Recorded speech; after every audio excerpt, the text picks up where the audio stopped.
Bismillahir Rahmanir Rahim. Babul Khiyar, the chapter of a choice. And in this context, in business, it means the choice whether to go ahead with the trade or annul it. The majority of the scholars say that the buyer or the seller can have the choice to annul the transaction, depending on certain circumstances. And the Malikiyya say that they cannot have the choice because this idea of giving the buyer or seller a choice to annul the transaction goes against what the people of Medina were doing at that time, meaning at the time of Imam Malik.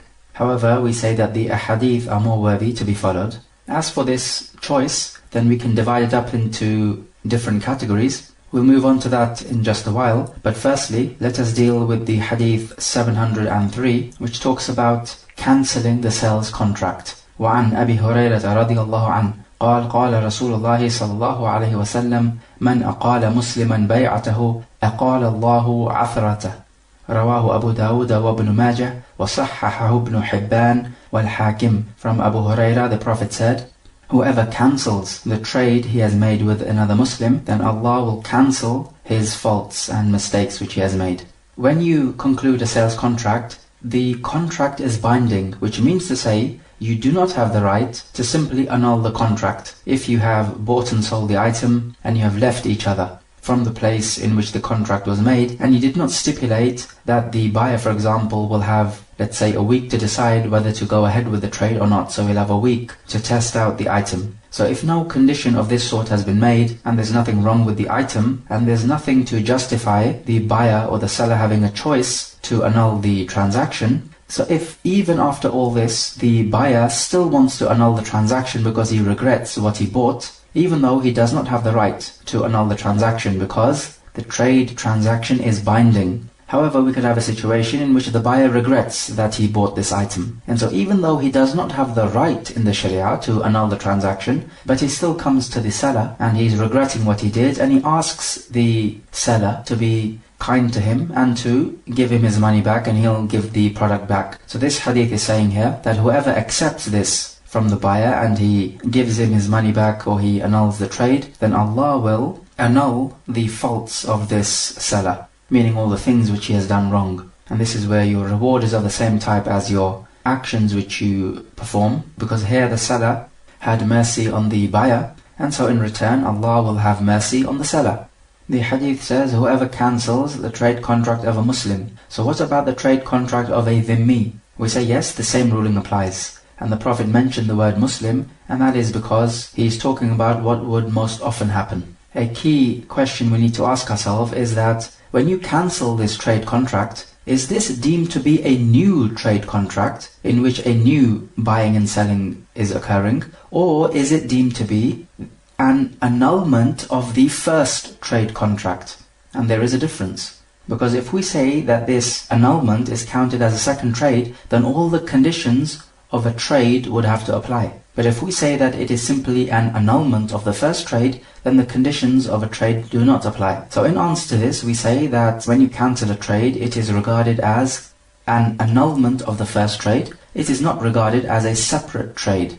So if the buyer buys a computer for £500 and they part their ways, then the buyer does not have the right to seek to annul the trade. But if he regrets it and he wants to annul the trade, then he goes to the seller and he says, I'd like my £500 back and you take your computer back. Then we say it is recommended for the seller to accept this annulment and to take back the computer and give him back his £500. But when this second swap occurs, it is considered an annulment of the first trade. So what are the differences then? From the differences is that if we were to count this annulment as a second trade, then you're not allowed to do it after the adhan of Salat al-Jumu'ah, because you're not allowed to engage in trade after the adhan of the Salat al-Jumu'ah, likewise with all other contracts.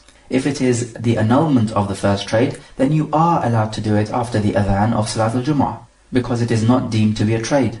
And what is haram are all types of contracts which will divert you from the dhikr of Allah, which in this case is the khutbah. And also we know that you're not allowed to sell something before you have taken possession of it. Well, if this annulment is a second trade, then it means you're not allowed to annul it before the buyer has taken possession of the item and has taken it back to his dwelling place. But if we say it is simply the annulment of the first trade, then the buyer is allowed to return it before he has taken possession of it and before he has taken it back to his dwelling place. Likewise, we know you're not allowed to trade in the masjid, and we discussed the ahadith pertaining to this in the chapter of the masajid. But if we say that this cancellation is simply annulling the first trade, then you are allowed to do it in the masjid because it is not a trade. There are from the scholars who say that when this cancellation takes place, then the price must be given back. So the buyer in this case is not allowed to demand that he gives back less than what he took. So if he sold the computer for £500 and the buyer wants to return it, then the question is, does the seller have the right to say that I'll take back my computer, but I'll give you back £450 instead of the £500 which you gave me? Does he have this right?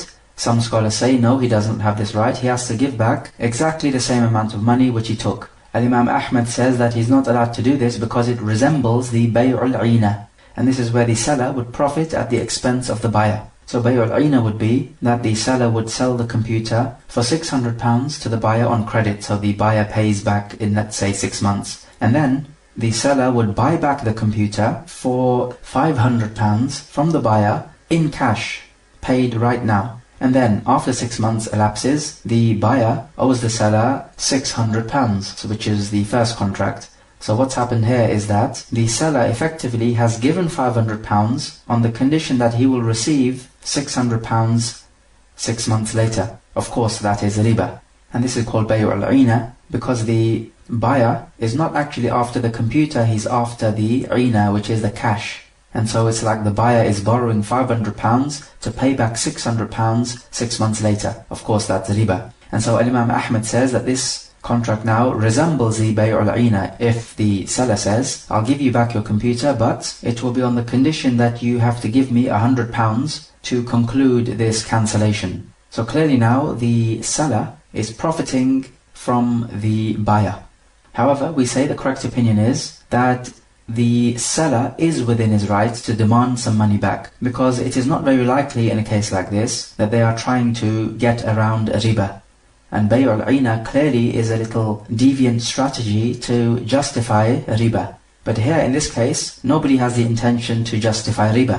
And we also know that Ibn Umar radiallahu anh saw no problem that if the buyer wants to return the product which he has bought, and if he returns along with it some money in order to take back the price which he gave, then there is nothing wrong with this. And so this cancellation issue which we have here resembles this issue with the buyer returning the product because he regrets the sale, but in returning the product he gives the seller some quantity of cash. And you'll remember we spoke about this issue when we were speaking about the bay'ul urbun, or the down payment. And even if we think about it logically, if the buyer gives the seller some quantity of cash in order to annul the first sales transaction, then there is a benefit for both the buyer and the seller. First of all, the benefit for the seller is that if the item is returned, then this will devalue the item, because the people will say that this item is returned, there must be something wrong with it, and it will make the people averse to his product. And clearly this is going to damage his trade. So it's only sensible that the seller deserves a stipend of cash if he's going to annul the transaction. And also, by the time the buyer returns the product, it could be that the value of the product in the market could have decreased. So clearly this would be detrimental to the business of the seller. So it is only fair that the seller should receive a stipend of cash if he's going to annul the transaction. As for the benefit for the buyer, then it is that he will receive most of his money back, which he can use to spend on items which he really wants, instead of keeping this item and he does not even want it. What if a person is in charge of the wealth of an orphan, and he trades with this wealth, and he sells a property of the orphan for a profit, and then the buyer comes back wanting to cancel this transaction? Should the guardian of the orphan cancel the transaction or not? We said that the ruling is that it is recommended to cancel the transaction. However, because this person is the guardian of the orphan, he needs to do that which is best for the orphan. So, if cancelling the trade will be more beneficial for the orphan in his good judgment, then he should do so. Otherwise, he is not obliged to cancel the transaction. If you are selling on behalf of someone else, and you've sold a product and the buyer wants to cancel the transaction, then you as a wakil or somebody working on behalf of the other person are not allowed to cancel this transaction until you seek permission from the owner of the wealth. And also from the differences, we say because the cancellation is an annulment of the first trade and it is not a new trade, then we say in this cancellation there is no khiyar, or there is no option to revoke. So when the cancellation takes place, you don't have the choice to revoke the cancellation, whereas in a trade contract, when the trade contract takes place, then you do have the option to revoke the trade contract as long as you have not parted company. And similarly, because it is not a separate trade, there is no shuf'ah or preemption. Shuf'ah is when two people, let's say, own some wealth. If one of the partners wants to sell this wealth, then the other partner has the right to buy this share of the wealth, and that the partner who is selling the wealth is not allowed to sell this part of the wealth to somebody else other than the partner. And this rule is in place to preserve the rights of the partner, because he is most worthy to take the whole of the wealth because he already owns half of it. So let's say now that two men own a piece of land, half each. If one of the partners sells his part of the land to a third person and the second partner finds out about this, then the second partner has the right in the Sharia to forcefully take the other half of the land away from the buyer, meaning that third person. So the second partner will give the price to the third person, who is the buyer, and he will take the other part of the land because he has most right to it. And so this idea of having most right to the other half of the property is called a shuf'ah, and the particular hadith for this is coming up. But coming back to the point, let us say now if person A and person B own a land, half each. Person A wants to sell this land to person C. Now we know that person B has most right to buy this other half of the land. However, person B foregoes his right because he knows that person A loves person C and he wants to sell person C this part of the land. So he says, okay, I have the right of a shuf'ah, but I will forego my right. So person A now can sell his part of the land to person C, and I will not interject by exercising my right of a shuf'ah. Okay, so the sale goes ahead and person A sells his half of the land to person C. But then person C regrets this sale contract and he wants to cancel it. So he comes back to person A and he wants to cancel this sale contract, and person A accepts it. Now this cancellation, if it was a trade contract, then person B would have the right to take this land away from person A because of his right of a shuf'ah. Remember, person B is the other sharer in this land. But because this cancellation is an annulment of the first trade contract, we say that person B does not have the right to exercise a shuf'ah, because a shuf'ah is only for the sales contract, it is not for the annulment of a sales contract. So notice the difference. This is what the Hanbali madhab says about the shuf'ah, that there is no shuf'ah except if there is a transferal of ownership through a trade contract. However, the other opinion is that the shuf'ah applies any time you have a transferal of ownership. So even if you're giving away your portion of land as a gift, shuf'ah still applies. And this is definitely the weightier opinion, because we have to respect the rights of the partner. So we say because the cancellation is an annulment and not a new sales contract, there is no khiyar or no choice to annul it, and neither is there shuf'ah if the property is shared in its ownership. And likewise the other restrictions don't apply. So the cancellation can be done after the adhan of Jum'ah, it can be done in the masjid, it can be done before the seller has taken the product back to his dwelling place. Hadith 704. وعن ابن عمر رضي الله عنهما عن رسول الله صلى الله عليه وسلم قال: إذا تبايع الرجلان فكل واحد منهما بالخيار ما لم يتفرقا وكانا جميعا أو يخير أحدهما الآخر، فإن خير أحدهما الآخر فتبايع على ذلك فقد وجب البيع، وإن تفرقا بعد أن تبايع ولم يترك واحد منهما البيع فقد وجب البيع.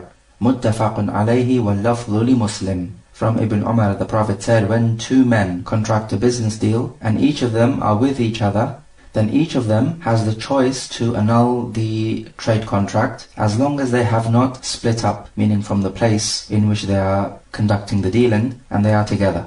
or if one of them gives the other the choice to annul the transaction. So if one of them gives the other a choice to annul the trade transaction and they conclude the contract on this condition, then the trade contract becomes binding. And if they were to part company and neither of the two has left this trade contract, meaning has annulled it, then the trade contract becomes binding. Muttafaqun alayh, and the wording is of Muslim.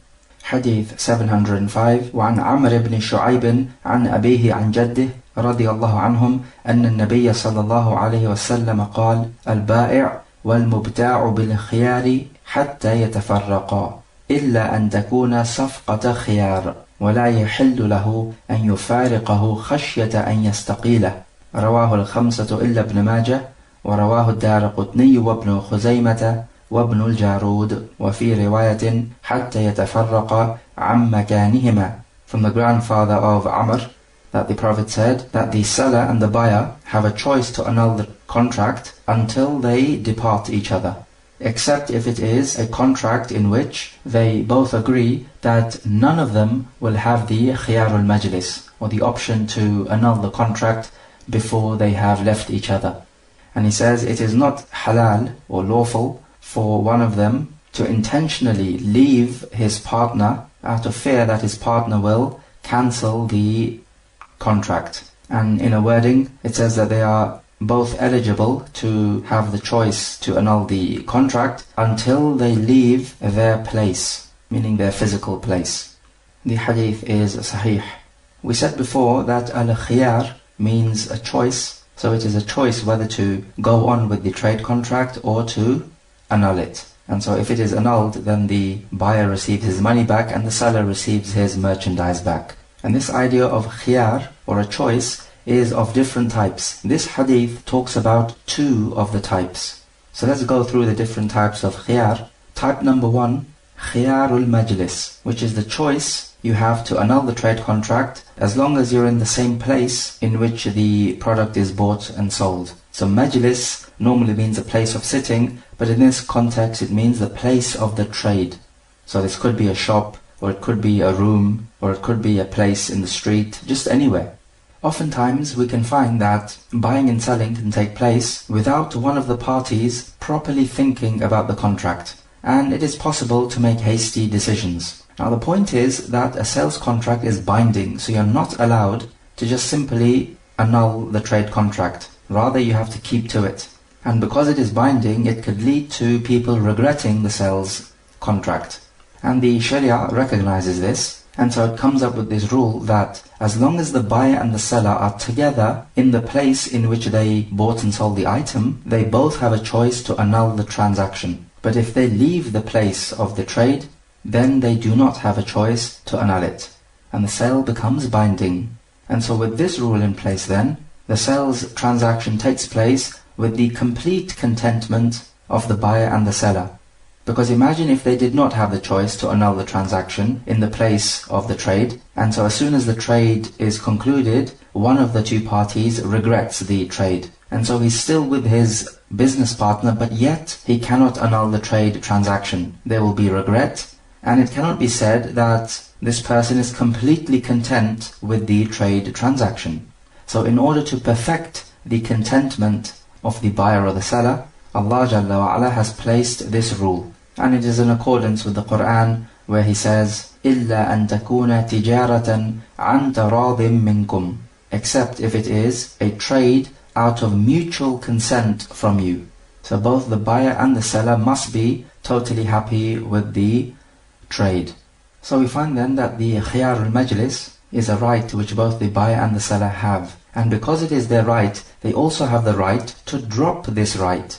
This is why in the second narration it says, إِلَّا أَن تَكُونَ صَفْقَةَ خِيَارٍ, except if it is a trade in which both the buyer and the seller agree that after the trade takes place, then even if they are both in the same place, they will not have the right to annul this transaction. So if they agree to this condition, then they must abide by it. And so after the trade takes place, then even if they are in the same place, let's say the same shop in which they bought and sold, then they do not have the right to annul this trade because they forego their right to annul the trade. So if you have the right to do something, you also have the right to drop this right of yours. And so the majority of the scholars say that the khiyar al-majlis is effective for both the buyer and the seller. And this is the opinion of many of the scholars from the Sahaba, from the Tabi'een, and from the scholars who came after them. And the evidence are these two ahadith which we have quoted. Abu Hanifa and Al-Imam Malik, they say that the buyer and the seller do not have the khiyar al-majlis, and from the reasons they give is that this is not in accordance with the practice of the people of Al-Madinah during their time. And if it had been sunnah, then it would have been the practice of the people of Al-Madinah. But the majority of the scholars would reply back by saying, this is not true. As Ibn Abd al-Barr says that Sa'id ibn al-Musayyab from the Tabi'een and also Ibn Shihab, who were from the foremost scholars of Al-Madinah, they were of the opinion that the khiyar al-majlis is established in the Sharia.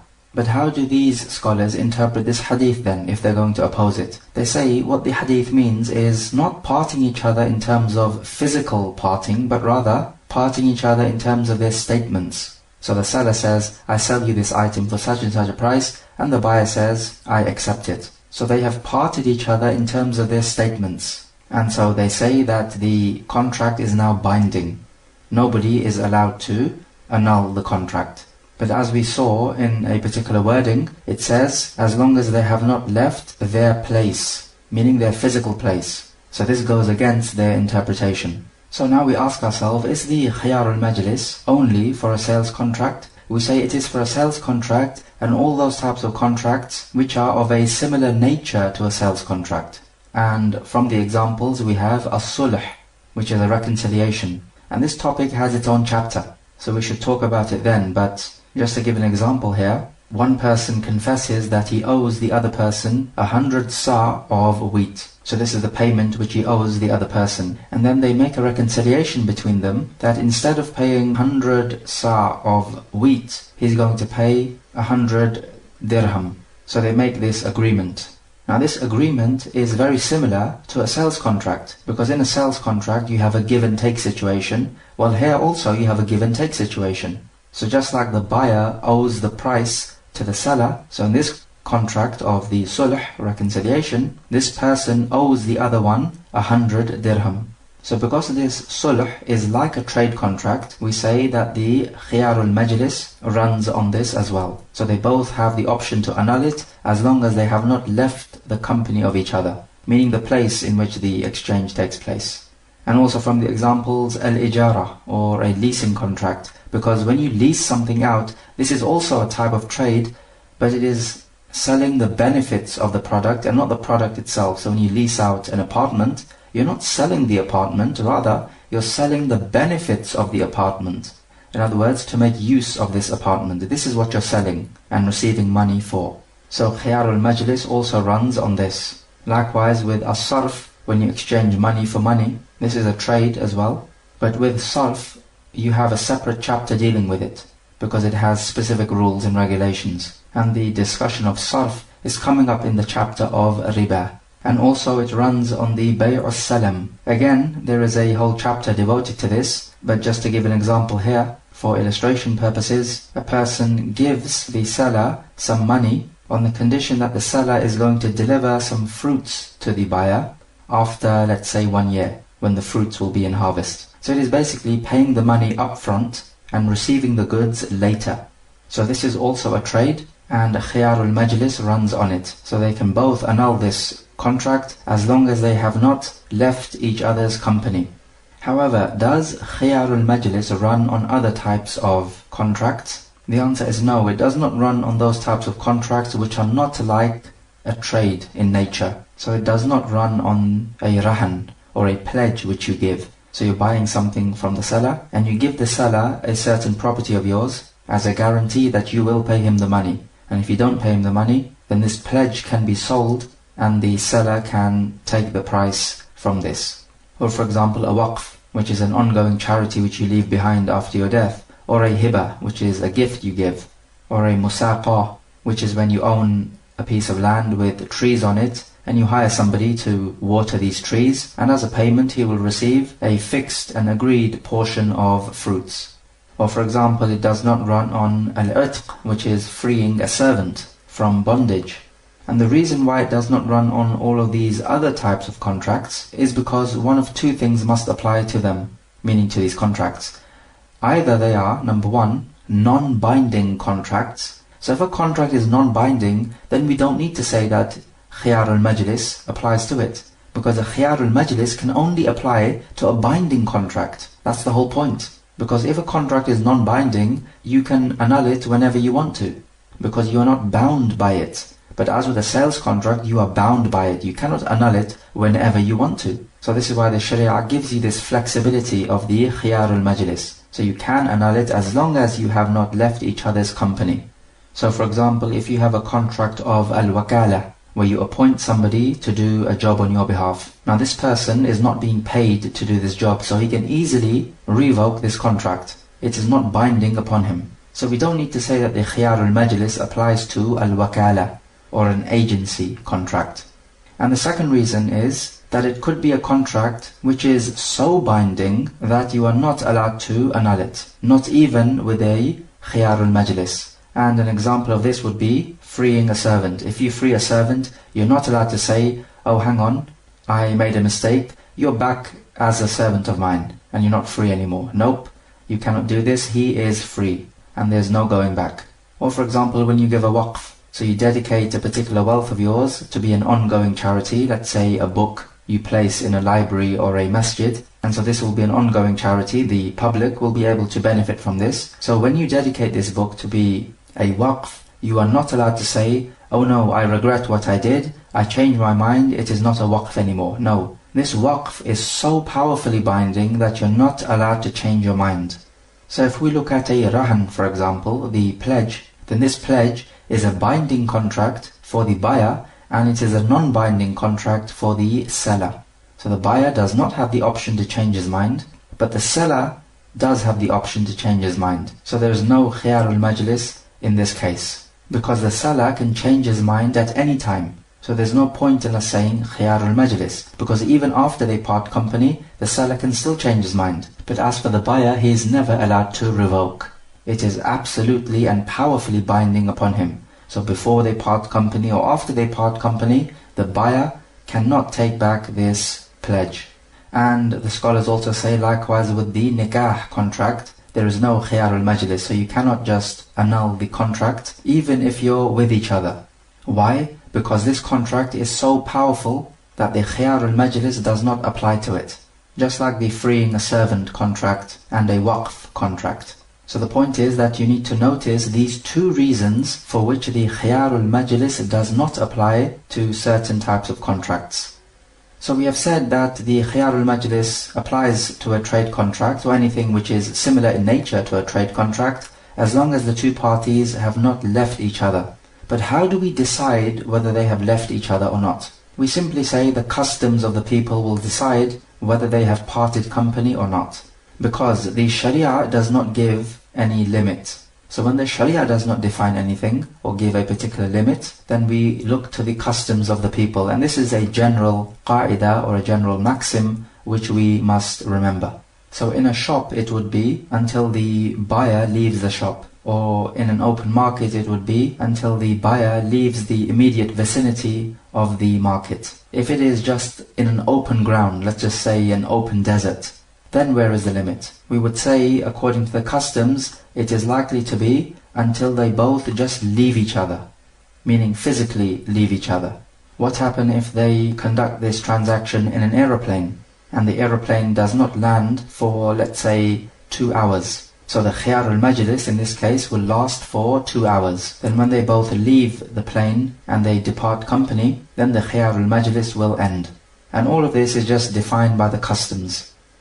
Is it permissible for one of them to hastily leave his trading partner because he fears that his trading partner might cancel the trade contract because he has the right of the khiyar al-majlis? The answer, as clearly stated in the second hadith, is no. Because this is a devious little strategy to take away the right of his trading partner, and you're not allowed to do this. And the Prophet clearly says, وَلَا يَحِلُّ لَهُ أَن يُفَارِقَهُ خَشْيَةَ أَن يَسْتَقِيلَ. And it is not halal for him to depart from his trading partner out of fear that his trading partner will seek to cancel the contract. Of course, we said before that the halal way to do it would be that both of them agree that there is no khiyar al-majlis between them. And this would be permissible. Or you could also have one person says that there is no khiyar al-majlis for me, but there is for you. So he's dropped his right, but the right of the other person still remains, and this is permissible. Because remember, if you have the right to do something, then you also have the right to drop that right of yours. And we must notice that if, let's say, the buyer says that I will forego my right to the khiyar al-majlis, so then the khiyar al-majlis will remain for the seller, and so after the contract, the seller has the right to annul it if he wants to because of the khiyar al-majlis, but the buyer does not. It becomes binding upon him. And this is where the Prophet says, فَإِنْ خَيَّرَ أَحَدُهُمَ الْآخَرِ فَتَبَايَعَ عَلَى ذَلِكَ فَقَدْ وَجَبَ الْبَيْعُ. If one of them gives the other the choice, meaning he tells the other, you have the khiyar al-majlis and I will not, and then they trade in accordance with this stipulation, then the trade becomes binding. So it becomes binding on the one who has dropped his right to the khiyar al-majlis, but it is not binding on the one who still has the khiyar al-majlis. It only becomes binding on him when they both depart company. And so when it comes to contracts, we can have contracts which are binding on both parties. So a trade contract is one, and a leasing contract is another, because that's also a type of trade. So it becomes binding on both parties. You're not allowed to annul it. And then you have a contract which is permissible for both parties. So it is permissible for both parties to annul it whenever they want to. And al-wakala is one such a contract, where one person does a particular job for another person, but he's not paid to do so. And some ulama say that the musaqa is also a permissible contract, so any party can annul it whenever they want to. And this is the Hanbali opinion on the musaqa. They say that it is permissible. And then you have other contracts which are binding on one party but permissible on the other, and ar-rahan is one such an example. It is binding on the buyer and it is optional or permissible for the seller.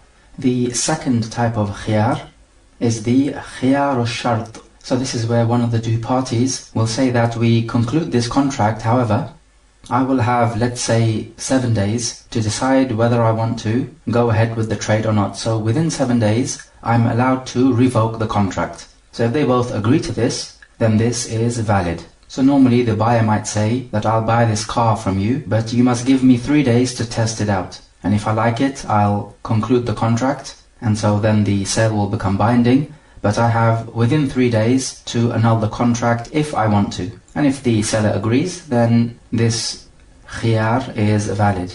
Then after 3 days, if the buyer does not revoke the transaction, then the trade becomes binding on both.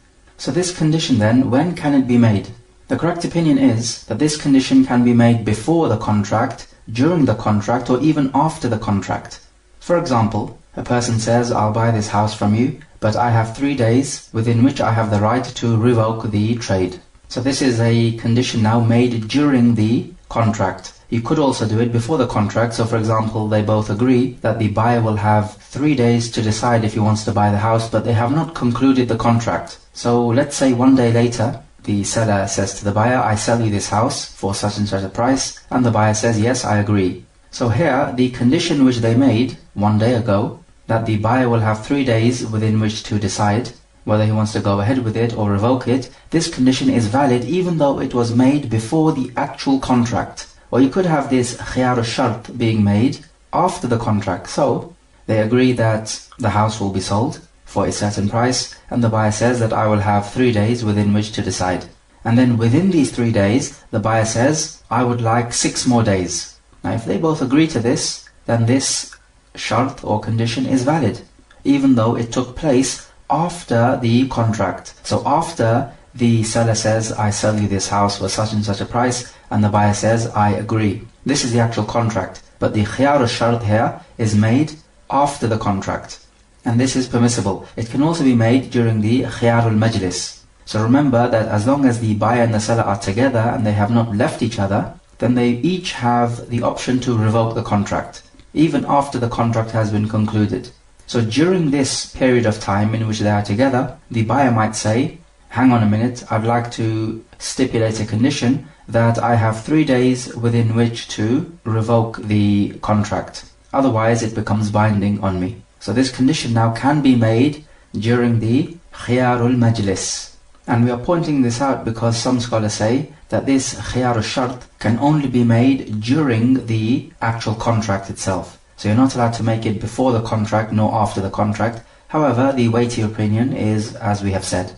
So this period which is stipulated must be known. So the buyer must say that you have to give me 3 days within which to revoke the contract if I want to. So the period must be known. So for example, if the buyer says, I will have the khiyar shart up until the time when Zayd returns from his holiday, and they don't know when Zayd will return from his holiday, then this type of condition is invalid because the period is unknown or unspecified. Is there an upper limit as to how long this period can be? There doesn't appear to be any evidence for an upper limit, so this will come down to what they both agree to. However, what about this situation? Let's say he buys a melon and he says, I have 1 week within which to have the right to return it. Now within 1 week the melon may become spoilt. So is this period of time which is stipulated of 1 week valid then? So in a case like this we would say this period should be invalid, and that you should not stipulate a period in which the commodity is likely to become corrupt or spoilt. And this particularly applies to foodstuffs, because they can go bad after a while if you do not consume them. So when they agree to a known period within which one of them has the choice to annul the contract, when does this period begin? We say it begins from the time at which they conclude the contract. Some scholars said it should begin from the time when they depart, because as long as they are together, then they have the choice of the khiyarul majlis, which is the first choice which we spoke about. However, we say no. If let's say the buyer stipulates that he will have 3 days to have the right to return the car which he has bought from the seller, then these 3 days will begin from the time when they conclude the contract. And the difference is clear, because let's say they conclude the contract with the khiyar shart of 3 days at 1 o'clock, and they are still together in the place of the contract for 2 more hours up until 3 o'clock. So do these 3 days begin from 1 o'clock, or do they begin from 3 o'clock? Because they part the company of each other at 3 o'clock. We say it begins at 1 o'clock. So he will have 3 days starting from 1 o'clock within which to annul the contract. Of course, the buyer could make the condition that I will have 3 days starting from the time when we depart company. Then if they both agree, then we say in this case, the 3 days will start from 3 o'clock. What about this situation? If they conclude the contract at 1 o'clock, that the buyer will buy the car from the seller, and they are still with each other, and at 2 o'clock, the buyer stipulates that he wants 3 days within which to return the car if he wants to, and to annul the contract. Now, when do the 3 days begin? At 1 o'clock when the contract was concluded, or at 2 o'clock when the buyer made this stipulation? We say it begins at 2 o'clock. Remember, just previously we said that it is permissible to make the khiyar shart after the contract, according to the weightier opinion. So these 3 days now will begin from the time they agreed to these 3 days. And it should also be noted that within the time period they both have the choice to annul this khiyar shart. So let's say the buyer buys a house for £100,000 and he has the choice to revoke the contract within a month. But after half the month passes, the buyer comes to the seller and he says that he wants to annul this 1 month condition. And the reason why he wants to do this is because he wants to do with the house as he wishes. So he wants total ownership of the house. And the seller therefore also agrees, because he wants to have total ownership of the price of the house. Because before the 1 month passes, the seller may not be able to do what he wants with the price of the house, which is £100,000, because the buyer may revoke the sales contract. So they both agree then that the 1 month stipulation does not count anymore. So if they both agree, then this is permissible and the trade becomes binding. And the reason is because the 1 month stipulation was the right of both the buyer and the seller, and they both decide to drop this right. What about a leasing contract? Does khiyar shart run on a leasing contract? Meaning, is it applicable? The answer is yes. So for example, a person has an apartment and he says, I will lease this apartment to you for 1 year, and you have to pay me £1,000. And then the tenant says, okay, I agree to this, but I will have 1 month within which to have the right to revoke this leasing contract. So this is permissible, But what happens if, let's say, the contract starts at the beginning of the first month in the year, and he has the first month of the year within which to decide whether he wants to go ahead with it for the rest of the year or to annul the contract. But during this first month, he's definitely making use of this apartment, is he not? So what happens if after a month he decides to revoke the contract? He's made use of the flat for 1 month, and at the end of the month he revokes the contract. Does this mean now that he does not need to pay anything because he's revoked the contract and was well within the right to do so? The answer is no. He has to pay for the month, and he does not have to pay for the rest of the year. As for when the month finishes, and then after this month he decides to revoke the contract, then he does not have the right to do so, and he has to pay for the whole year because he agreed to this. Remember, the leasing contract is like a trade contract, so it is binding. You're not allowed to revoke it whenever you want to. And some other scholars say that if this khiyar al-shart begins at the same time as the leasing contract, as in our example which we gave here, then this type of khiyar al-shart is not permissible. And they argue by saying that if he revokes it in a month, then this is fine, but he's been making use of the apartment, so how can this be? But we just simply counter by saying, yes, he just pays for the month and that's it. And he does not need to pay for the rest of the year. Whereas if he revoked it after the month, then he would need to pay for the rest of the year. What about khiyar al-shart when it comes to as-sarf, which is exchanging money for money? We say yes, it's applicable to as-sarf as well. When you exchange money for money, the crucial point is that the exchange must take place on the spot. So if you're exchanging pound for dollars at whatever the going rate is, then this is permissible obviously, but the exchange must take place on the spot. But they can agree that they will have, let's say, 2 days within which to decide whether they want to go ahead with this trade or revoke it. So if within 2 days one of them decides that no, I want my dollars back, so he has the right to give his business partner the pounds back and take his dollars back. And this is in accordance with the generality of the hadith, al-muslimuna ala shurutihim. The Muslims are bound by their conditions which they make. And also the Prophet saying, كُلُّ شَرْطٍ لَيْسَ فِي كِتَابِ اللَّهِ فَهُوَ بَاطِلٌ وَإِنْ كَانَ مِئَةُ شَرْطٍ. Every condition which is not in accordance with the book of Allah, meaning the Sharia, then it is null and void, even if it was stipulated 100 times. So which means that any stipulation then, which is not in contradiction with the Sharia, then it must be upheld.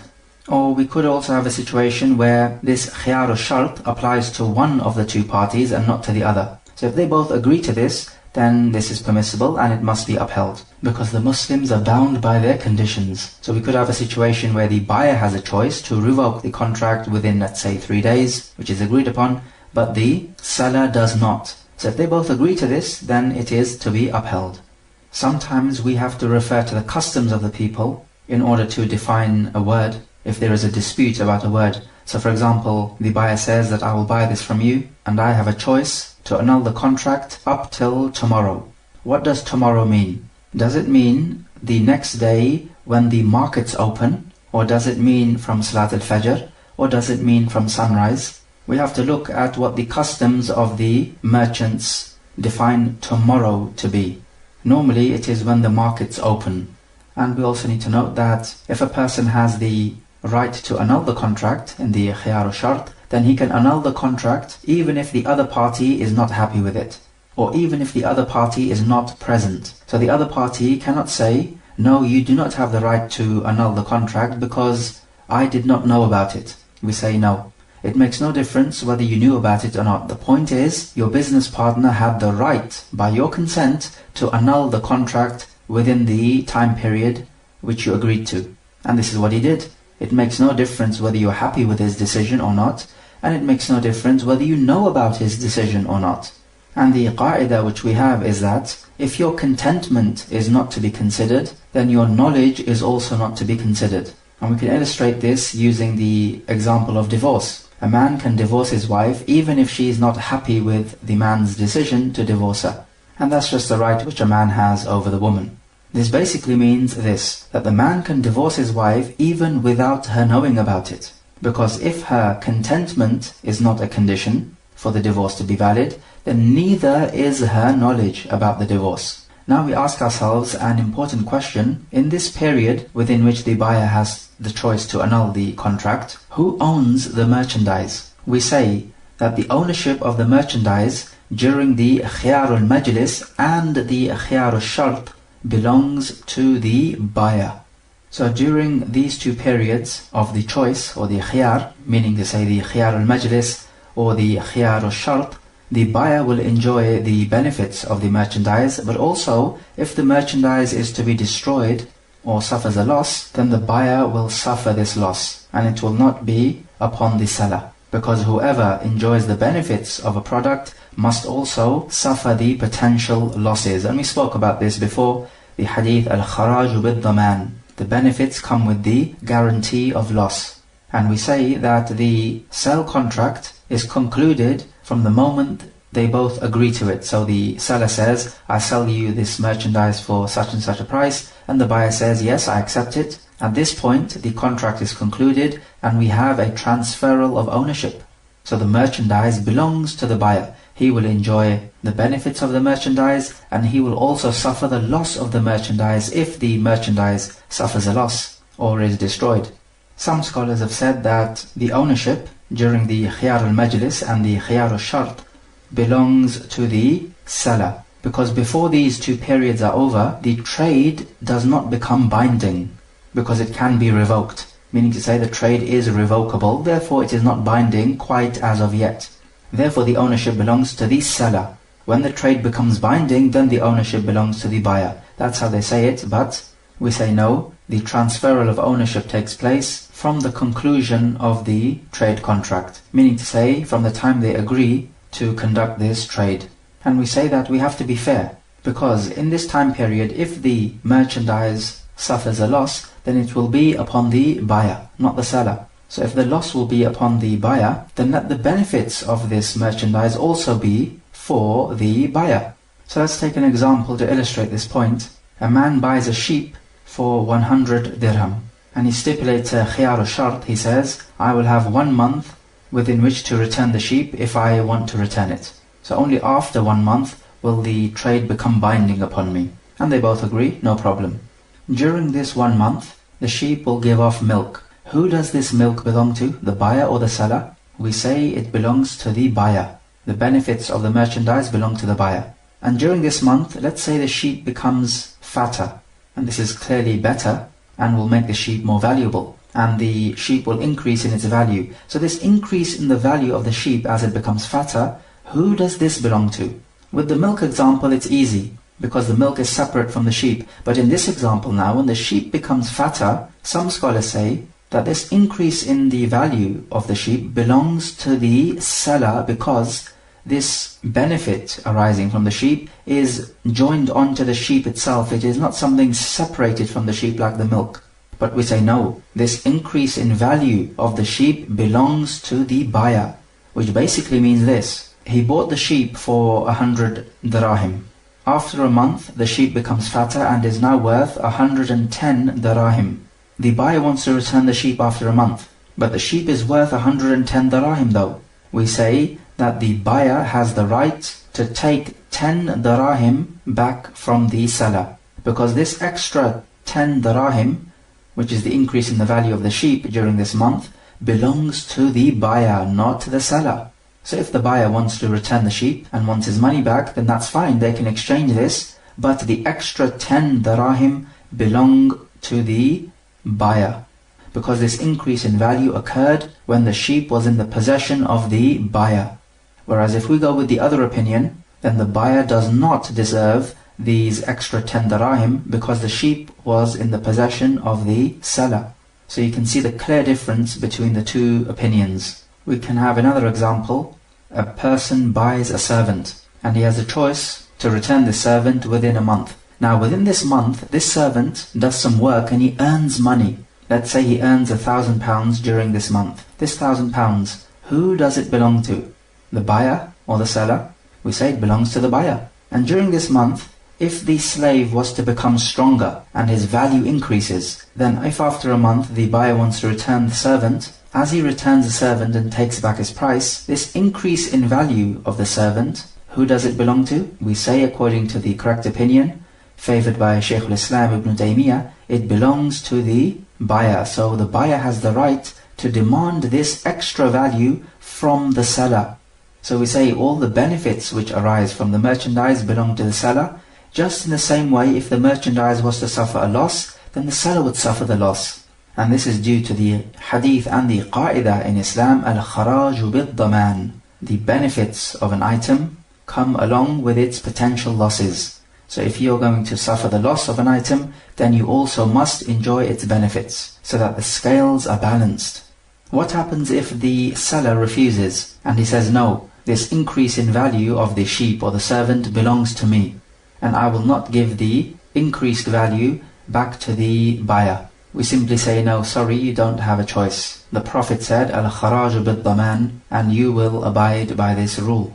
And another issue which we need to discuss, if the buyer buys a product and he stipulates a khiyar shart for, let's say, 1 week, then within this week the buyer has the right to test the product out. So if it's a car, he can test out the car. If it's a house, he can test out the house to see if he likes it or not. But he's not allowed to do anything else with it. So he's not allowed to lend it out to someone else or put it up for rent or hiring. So this car which he has bought, he's not allowed to hire it out himself, except if the seller gives him permission to do so. So during this period, he's allowed to test the product out to see if he wants to buy it or not, but he must not go beyond this right, except if the seller gives him permission. And the reason why the ulama make this rule is because the Prophet said that your blood, your wealth and your honor is haram. So it is sacred. So this in turn means that you're not allowed to transgress against the wealth of someone else. So yes, the buyer can test out the product to see if he likes it or not, but he's not allowed to do anything else, because this would be seen to be a transgression. As for when the period ends and the sale becomes binding, then yes, he's allowed to do whatever he wants. So he can give it as a gift or hire it out or whatever. What if a person buys a servant and he has a khiyar shart of 1 week, let's say, and within this week he frees this servant? Is he allowed to do this? According to the correct opinion, he's not allowed to do this. He's only allowed to free the servant after the 1 week expires and the sale becomes binding upon him. Because within this 1 week, the sale is not binding upon him, because he has the chance to revoke the contract and return the servant. So what about this situation then? A person buys a house and he says that he wants 1 month within which to have the right to return the house if he does not want it.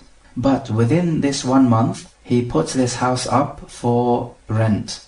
Of course, we said before he does not have the right to do this. So if he was to do this, then we would say the sale has now become binding upon you and you're not allowed to return the house, because the fact that you put this house up for rent means that you are happy with this house. So therefore the sale is binding and you don't have the right to return the house within this 1 month. Similarly, we can look at it from the seller's point of view. The seller sells a house to the buyer and he says that I have 1 month to have the right to revoke the contract. So if I don't want to sell you this house within this 1 month, let's say, I have the right to revoke it. So within this 1 month, if this seller sells this house to another buyer, meaning a second buyer, then what this automatically means is that the seller has revoked the first contract with the first buyer. So with the first buyer now, he cannot go ahead with the trade because he has revoked it. What about this situation? If a person buys a house for £100,000 and he makes a stipulation that he will have 1 month within which to revoke the contract if he wants to, but he dies within this 1 month.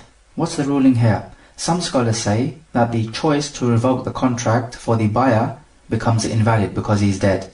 So this basically means that the buyer deserves the price for the house and the contract must go ahead, and that the inheritors of the buyer, who is now deceased, do not have the choice to revoke this contract because this choice solely belongs to the buyer. But now that he's dead, the asl is, or the original ruling is, that the trade is going ahead and that the buyer has not revoked the contract. But the correct opinion is that the right to revoke the contract moves to the inheritor of the buyer, because the possession of the house moves to the inheritors of the buyer. And this transferal of ownership takes place as soon as the buyer dies. So for example, when Allah says, وَلَكُمْ نِصْفُ مَا تَرَكَ أَزْوَاجُكُمْ, and you men have a half of what your wives leave behind. So what their wives leave behind is the property, but also what they leave behind is the right to revoke any trade contract. This also comes under the generality of the ayah. So we say in a case like this, where the buyer dies, then the choice to revoke the contract moves to his inheritors, as long as of course the time period does not run out. But what happens if the inheritors cannot decide amongst themselves whether to go ahead with the trade or revoke it? Some say yes, let's go ahead with it, so we'll keep the house, and some others say no, we want to revoke it because we don't want this house. What happens now? So we say that the ones who want to keep the house, they will be the owners of the house, and the ones who wanted to revoke the contract, so they don't want the house, then they do not have any share of the house, and the ones who want the house will buy out the ones who do not want the house, so they will pay them the appropriate price. And so this applies to the khiyar al-shart. It is different to the khiyar al-majlis, because with the khiyar al-majlis we said that they both have a choice to revoke the contract as long as they have not left each other. But within the khiyar al-majlis, if one of them dies, then the trade becomes binding, because remember we said that they have the choice to revoke as long as they have not left each other. But if one of them dies, then they definitely have left each other, because the greatest form of parting is the parting with death. So in this case now, the right does not move to the inheritors of the deceased. So notice the difference now when it comes to somebody dying between khiyar al-majlis and khiyar al-shart.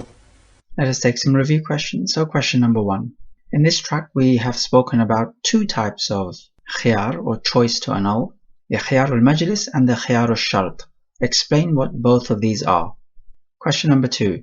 We said that the khiyar al-majlis applies to certain types of contracts but not others. And we mentioned that there are two factors which decide whether the khiyar al-majlis is in effect or not. Recall what these two factors are. Question number 3. If a product is returned by the purchaser to the seller, then who owns any increase in value of this product, be it joined onto the product or separate from the product? Who owns the increase? And explain why that is the case.